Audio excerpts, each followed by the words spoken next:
Okay, so another thing you need to be aware of for ASD is sensory challenges. So the guiding metaphor for this whole video is basically that for at least some members of the ASD population, basically all of their sensations and their senses are turned up to 11. So what we might not even notice, they pick up a lot more strongly and firmly in their various cortexes. So the most common ones are light is a problem. So if you think of, flashing, annoying fluorescent lights that you occasionally notice, this could be quite possibly something quite strong for an ASD student.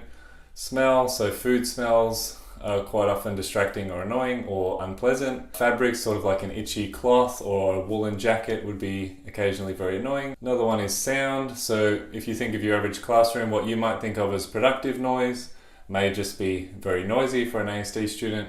And lastly, taste. So quite often people with ASD are quite fussy eaters, which causes basically their gut to change, which makes them more fussy eaters, and quite often they can run into dietary and bladder and bowel problems as a result. So as I alluded to just briefly then, fluorescent lights aren't great, and then basically all of the senses can be overly sensitive to one student. It's typically not all at once. Most students have sort of an area that they find more sensorially annoying, distracting, however you want to phrase it. But if you think of our high school setting, there's very little you as an individual teacher can do. A common problem in primary schools is that sort of classrooms are too cluttered. There's too much information, too many signs, too many posters. That's probably not an issue for us. But there might be certain rooms that are especially challenging for a student that you have with ASD in your class.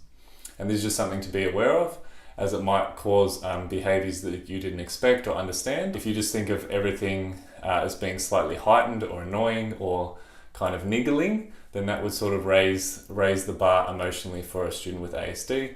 So therefore a small problem or issue may become something much greater due to these sensory issues. I'll put a link in the description of a little video that gives sort of a visual and all-round overview of what this might be like for a person with ASD, which might help you to sort of empathize and understand how sensory issues affect or may affect in certain ways your students in your class.